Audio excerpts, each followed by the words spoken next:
Welcome back. Environmental groups plan to launch more projects to drive home the green message. An SG60 push looking at a greener, more resilient future Singapore has been launched. It comes after a series of engagement sessions with stakeholders and the public. Eugene Chow has more. This is our sorting facility. Here at Club, unwanted clothes get a new lease on life. Those in good condition get sold at a price some might consider a steal. And these are the things that just got back from our recent pop-up, and we have festive edition, so our winter wear, our Christmas curation will be all out there and they are rehomed. The things that we throw away, especially for clothes here, are still brand new with tags sometimes, which is quite worrying. And over at this NTU building which made headlines recently. This is where the bird building collision on campus happen oftentimes, especially during the migratory season. So what makes it so prone to bird collisions? Okay, so what you see here is a very large reflective glass surface. So usually the birds perceive it as the sky or the trees, so they just collide into it. Students are now working on placing stickers to make the windows more obvious. It's just one of many ways the school is becoming more wildlife friendly. We also have a nature guiding team which do guided walks. The main purpose is to spread the knowledge about wildlife on campus to the NTU community, and at the same time make sure they are more mindful about how their actions can impact the biodiversity. This site in Mongolia could be one way firms in Singapore can decarbonize, as it's a potential carbon capture project. We hear a lot about the net zero goals, right? So for the average Singaporean is that I think it's important that Singapore positions itself so that they have the ability, right, to source for quality carbon credits out in the region and beyond. These efforts fall under the newly launched SG60 vision of a sustainable future, where a low-carbon lifestyle is the norm. It calls for everyone to buy things more responsibly and reuse or even share items that are no longer wanted. Protecting plants and trees is key, along with decarbonization and climate resilience efforts. A vision letter was also sealed. It will be opened in 2035 when Singapore looks back at its sustainability journey. And here to share more is Bei Meng Yi, who is a Director of Sustainability at the Singapore Environment Council. Meng Yi, welcome to the show.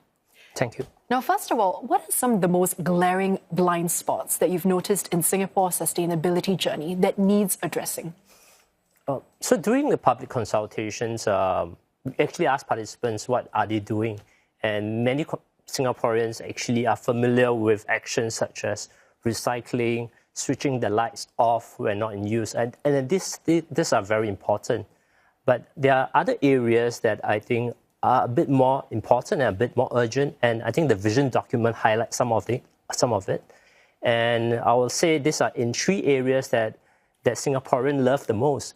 These are the food that we eat, the traveling that we do, and the shopping that we do. So for food, we would like to encourage Singaporeans to consider plant-based diet, more options in plant-based diet. On shopping, you could consider sustainable products, pre-loved products, and for travel, consider slow traveling if possible. Yeah, so what is the overall objective here of convening this vision, and what are some of the next steps that we all can take to get there? So 2025 it's a special year. We have many SG60 celebration. It's also the Singapore Environment Council 30-year anniversary. So we thought it would be timely to do a stock take of what we achieved, and we have many, and also look forward to ask ourselves what's next and how does a sustainable future look like for Singapore. So that was the guiding principles for this vision, and we had two things that we are certain of. One is that we wanted this vision to be as inclusive as possible. You want to engage as many Singaporeans as possible. And second thing is that we want it to be constructive. We don't want this to be a finger-pointing exercise. We want to invite Singaporeans to be part of the solutions, not just bystanders. Yeah, and speaking of those solutions and also having a future-oriented approach, what are some new areas, do you think, that Singapore's sustainability journey can grow into, and also what the Council is looking at? So moving forward, the vision document highlights 4 areas. One, it's on biodiversity. Second is sustainable consumption. Third is circular economy. And lastly, it's on decarbonization and climate resilience. I think 4 areas are all equally important. But I think through the consultations, many Singaporeans express a view to be more constructive, play a more constructive role in policy making. And they want to co-create solutions on decisions that will affect their lives. So one example that was raised during public consultation is how do we prepare our communities, our vulnerable communities, against a hotter and warmer climate in Singapore. So these are things that we might focus on moving forward. Yeah, can you share more about these engagement sessions? So a lot of it was the participants sharing both their hopes and also some of their concerns raised as well. Can you share a bit more about what some of these might be, particularly with the concerns, and how that might be overcome? So 2025 is a year of reflections and conversations. So we have many conversations about what we want in Singapore. And I think through that conversations, we are quite clear what Singaporeans want. Singaporeans are concerned about the cost of living, they're concerned about the jobs, businesses are concerned about the uncertainty. So these are things that are at the back of the mind of Singaporeans. But however, I think there are still things that make sense and Singaporeans can still do despite that.